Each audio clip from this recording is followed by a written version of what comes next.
आनंदपुर गांव चारों ओर खेत खलिहान और मिट्टी की खुशबू से महकता। गांव के किनारे एक छोटी सी झोपड़ी में गोकुल अपनी पत्नी राधिका के साथ रहता था।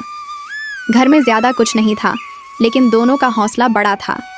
सुबह का समय, राधिका चूल्हे पर रोटी सेक रही थी और गोकुल खाट पर बैठा हंसते हंसते अपनी पत्नी से बोला, राधिका देखो तो, ये हमारी झोपड़ी भले छोटी हो, पर इसमें जो सुकून है ना, वो ठाकुर भीम सिंह के बड़े बड़े घर में कहाँ मिलेगा।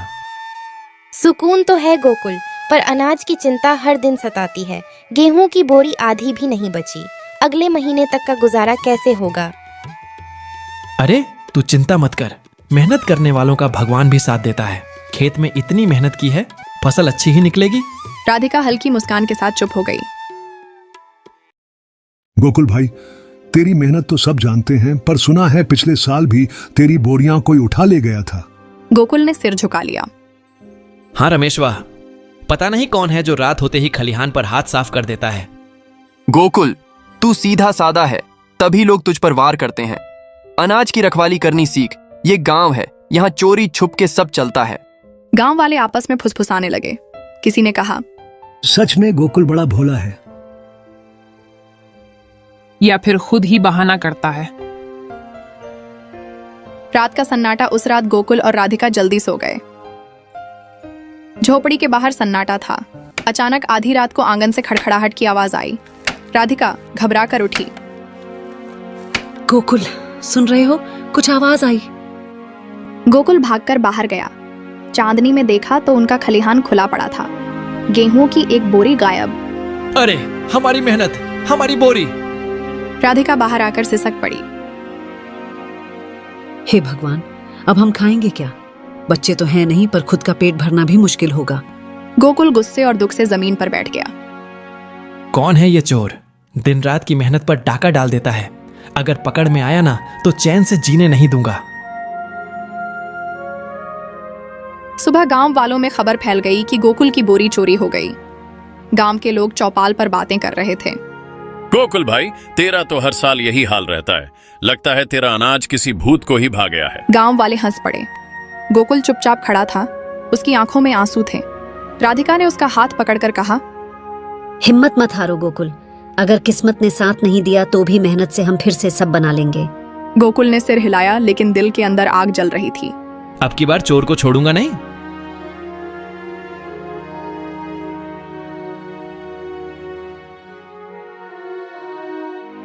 अरे देखो देखो, गोकुल आ रहा है। अब की बार कितनी बोरियां भर ली रे, या फिर चोर के लिए ही अनाज बोता है। बाबा रे, अब तो गांव में कहावत बन गई है, जिसे चोरी करानी हो वो गोकुल से बोरियां भरवाए। सब मजाक उड़ाते हैं, पर कोई नहीं समझता कितना खून पसीना बहता है इन खेतों में।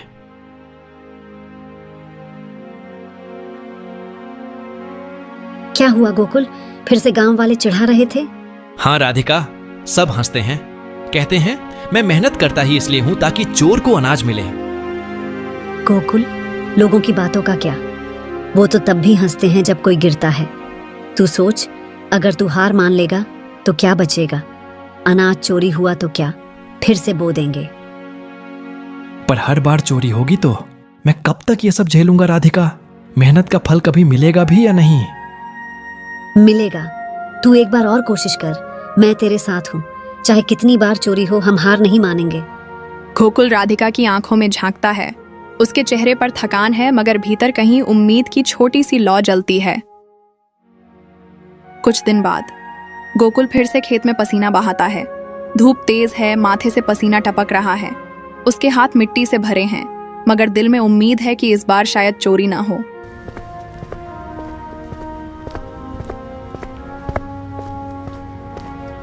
अरे गोकुल काका, फिर से बोरियां भर रहे हो? इस बार चोर को दावत मत भूलना। जा बेटा, अपने काम से काम रख। शाम का समय। गोकुल बोरियां घर ले आता है। थककर आंगन में बैठ जाता है। राधिका पानी लाकर देती है। देखा, कितना अनाज घर आ गया। अब रात को चैन की नींद सो लेना। हाँ, अगर इस बार भी सब सुरक्षित रहा तो। मुर्गे की बांग, गांव में हलचल। गोकुल बाहर आकर अनाज की बोरियां देखने जाता है। उसकी आंखें अचानक फटी रह जाती हैं। आधी बोरियां फिर से गायब। राधिका, राधिका जल्दी आओ, ये देखो। राधिका दौड़कर आती है और बोरियों की गायब हालत देखकर स्तब्ध रह जाती है। हे भगवान, फिर चोरी हो गई। गोकुल, ये कैसे? कौन है ये? कौन है जो बार बार मेरी मेहनत छीन लेता है? दिन रात खटाई करता हूँ और कोई रात के अंधेरे में सब लूट ले जाता है। गोकुल जमीन पर बैठ जाता है, माथे पर हाथ रखकर। राधिका उसके कंधे पर हाथ रखती है, मगर उसके अंदर की आग शांत नहीं होती। खेतों से ओस की गंध आ रही है। गोकुल सिर पर फटा हुआ गमछा बांधे, हाथ में खुरपी लिए चौपाल की ओर बढ़ रहा है। अब वह अपनी जमीन की तरफ नहीं जाता। जमीन खाली पड़ी है, खरपतवार से भरी। गांव वाले उसे देखकर फुसफुसाते हैं। कहाँ था ना गोकुल, तू चाहे जितनी बोरियां भर ले, चोर तुझसे ज्यादा चालाक है। अब तो ये तय कर ले, खेती करके क्या मिलेगा, सब चोरी ही होना है। गोकुल बेटा, तू तो गांव का अनाजदाता बन गया है, मेहनत तेरी पेट चोर का। सभी हंसते हैं। गोकुल चुपचाप सिर झुकाकर खड़ा रहता है। उसकी आंखें लाल हैं, लेकिन वो कुछ कहता नहीं। उस दिन से गोकुल गांव के बड़े जमींदार चंद्रपाल सिंह के खेतों में काम करने लगता है। सुबह से शाम तक धूप में पसीना बहाता, हल चलाता, पर शाम को घर लौटता तो हाथ में बस 2 मुट्ठी अनाज या कुछ सिक्के होते।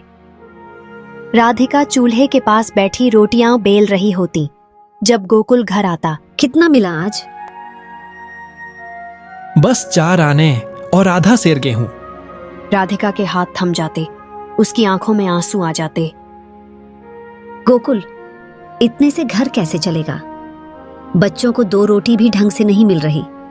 जब तुम अपनी जमीन पर खेती करते थे, चाहे चोर अनाज चुरा ले, लेकिन बचे खुचे से हमारा गुजारा तो हो जाता था। अब तो रोटी भी मुश्किल से नसीब हो रही है। तो मैं करूं क्या राधिका? खेत में बोया तो चोर लूट लेता है, यहाँ मजदूरी करता हूँ तो मजाक उड़ाते हैं। समझ नहीं आता किस रास्ते पर चलूं, हर ओर अंधेरा ही अंधेरा है। उस रात चूल्हे पर बस 2 रोटियां बनी। एक छोटे बेटे कमल को दी गई, आधी रोटी बेटी सुनीता ने खाई। राधिका ने गोकुल को आधी रोटी थमा दी। और तुमने खाया ही नहीं? मुझे भूख नहीं है। लेकिन गोकुल जानता था ये झूठ है। राधिका भी भूखी है, मगर बच्चों को खिलाने के लिए उसने अपना हिस्सा छोड़ दिया।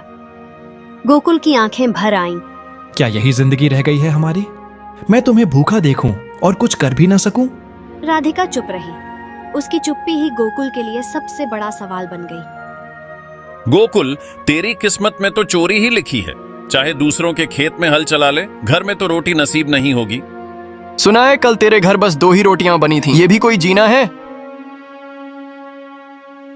गोकुल, अब हमें कोई नया रास्ता सोचना होगा। यूं दूसरों की मजदूरी से गुजारा नहीं चलेगा। चाहे जैसे भी हो, हमें फिर से अपनी जमीन पर मेहनत करनी चाहिए। पर राधिका, चोरी? हर बार चोर आकर सब लूट लेता है। मेरी हिम्मत टूट चुकी है। हिम्मत टूटने से पेट नहीं भरता। अगर कोशिश ही छोड़ दोगे तो बच्चे भूखे मरेंगे। जब तुम खेत में बोते थे, हमारे पास उम्मीद थी, अब वो भी नहीं है। तुम सही कहती हो, मुझे कुछ करना होगा, पर क्या? राधिका ने उसकी आंखों में देखा और बस इतना कहा, रास्ता खुद मेहनत करने वाले को ही मिलता है। लो गोकुल, बस इतना ही बना पाई हूँ आज। सोचा था थोड़ी सब्जी और होगी, मगर आटा कम पड़ गया। अच्छा हुआ कि पापड़ रखे थे, खाने में मजा आ जाएगा। अरे वाह, पापड़ भी है आज। राधिका, ये तो कमाल के बने हैं, कुरकुरे भी, स्वाद भी गजब का। तो और क्या, हाथ से बेल बेल कर बनाए हैं। जब जब घर में खाने की कमी हो जाती है, पापड़ ही सहारा बनते हैं। राधिका, सुनो जरा, अगर यही पापड़ हम दूसरों को बेचें तो कैसा रहेगा? क्या पापड़ बेचेंगे? सु, ये तो बस घर के काम चलाने के लिए बनाए थे। कौन खरीदेगा हमारे पापड़? क्यों नहीं खरीदेगा? देखो, मैं बाजार गया था कल, वहां दुकानों पर जो पापड़ बिक रहे थे, वो तुम्हारे बनाए पापड़ों के सामने कुछ भी नहीं थे। अगर तुम रोज थोड़े थोड़े बनाओ और मैं उन्हें सिर पर टोकरी रखकर गांव गांव बेचूं, तो शायद हम अपना गुजारा ठीक से कर पाएं। गोकुल, ये काम आसान नहीं होगा। आटे का इंतजाम करना पड़ेगा, मसाले लाने पड़ेंगे, फिर समय भी बहुत लगेगा। और सबसे बड़ी बात, लोग मजाक उड़ाएंगे, कहेंगे कि खेती छोड़कर पापड़ बेचने निकला। लोग तो वैसे भी हंसते हैं, जब खेत से अनाज चोरी हो गया सबने ताने दिए थे। जब मैं मजदूरी करने निकला तब भी मजाक बनाया। अब अगर ये काम शुरू करूंगा तो फिर हंसेंगे। लेकिन सोचो, अगर यही पापड़ हमें रोज का खाना और बच्चों का भविष्य दे पाए तो लोगों की हंसी की परवाह क्यों करें? अगर तुम्हें यकीन है तो मैं भी साथ दूंगी। तुम कहो तो कल से ही आटे का इंतजाम करूं और पापड़ बेलना शुरू कर दूं। हाँ, यही तो चाहता था मैं। तुम घर पर पापड़ तैयार करना, मैं उन्हें टोकरी में भरकर गांव गांव जाऊंगा।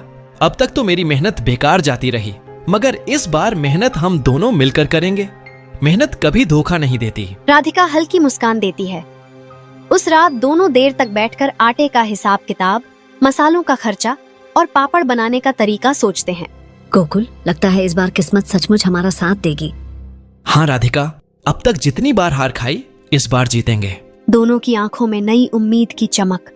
संघर्ष से टूटी जिंदगी में पहली बार एक नया रास्ता दिखाई देता है। गांव की गलियों में अब अक्सर गोकुल को टोकरा सिर पर रखे देखा जाने लगा।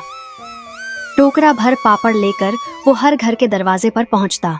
अरे गोकुल, आज पापड़ ताजे हैं क्या? हाँ बहन जी, आज ही सुबह सुबह तले गए हैं, देख लो।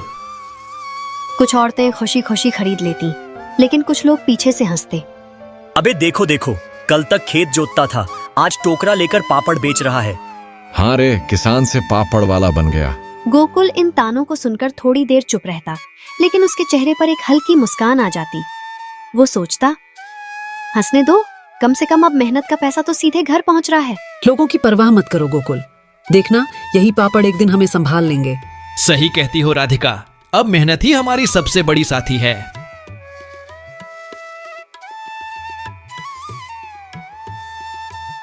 एक दिन गांव का मुखिया खुद गोकुल के घर आया। गोकुल, तुम्हारे पापड़ की बहुत चर्चा सुनी है।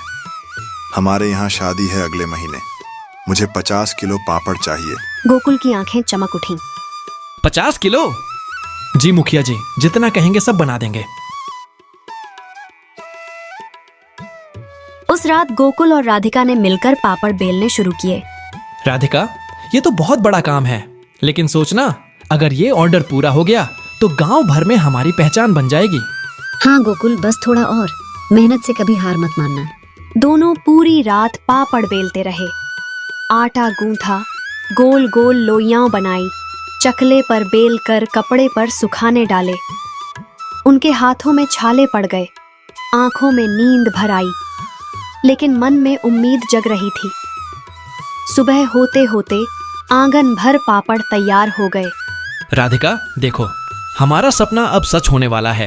ये 50 किलो पापड़ हमें नई पहचान देंगे। हाँ गोकुल। थकान से चूर दोनों वहीं लेट गए और गहरी नींद में सो गए। अचानक से घर पर किसी के आने जाने की आहट सुनाई देती है।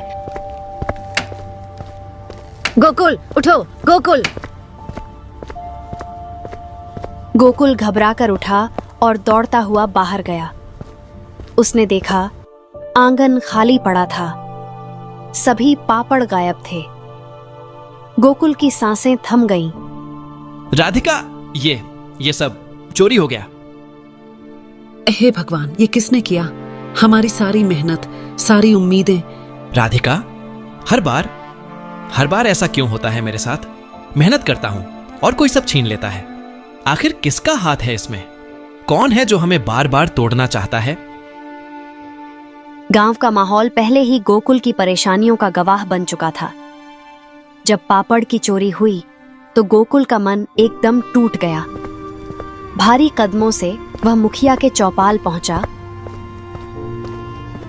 मुखिया जी, सब लुट गया। मैंने राधिका ने रात भर जागकर मेहनत की थी, 50 किलो पापड़ बनाए थे। सुबह देखा तो सब गायब। पहले खेत का अनाज चुराया, अब ये समझ नहीं आ रहा मैं इतना बुरा क्यों हूं कि मेरी हर मेहनत किसी को रास नहीं आती। गोकुल इतना कहते कहते जोर जोर से रोने लगा। उसके आंसुओं से चौपाल की धूल गीली हो गई। गोकुल, आंसू पोंछ। तेरी मेहनत देखी है सबने। मेहनती आदमी हार सकता है, लेकिन हार मान लेना ठीक नहीं। ये चोरी अब गांव की इज्जत का सवाल है। जिसने भी किया है अगर आज नहीं पकड़ा गया तो कल और बड़ा अपराध कर सकता है। चोरी बढ़कर डकैती तक पहुंच सकती है। गांव वाले भी इकट्ठा हो गए, सब कानाफूसी करने लगे। सही कह रहे हो मुखिया जी, जिस जिसके घर चोरी हुई सबका जीना हराम है। कहीं बच्चों को भी नुकसान न पहुंचा दे वो चोर।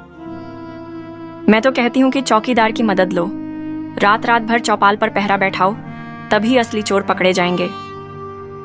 मुखिया जी, आप ही मेरा सहारा हो। मेरी समझ में नहीं आ रहा कि गांव में कौन है जो हमारी मेहनत से इतना जल रहा है। हम तो बस 2 वक्त की रोटी कमाना चाहते हैं। गोकुल, चिंता मत कर, आज से ये मामला मेरा है। चोर को पकड़ना जरूरी है, नहीं तो वो और भी बड़ी मुसीबत खड़ी कर देगा। मैं चौकीदार से बात करता हूँ और पंचायत बुलाता हूँ, सच्चाई सामने आकर रहेगी। गांव वाले भी सहमति में सिर हिलाने लगे। गोकुल की आंखों में पहली बार उम्मीद की हल्की चमक लौटी। राधिका जो दूर से ये सब देख रही थी, उसने भी राहत की सांस ली।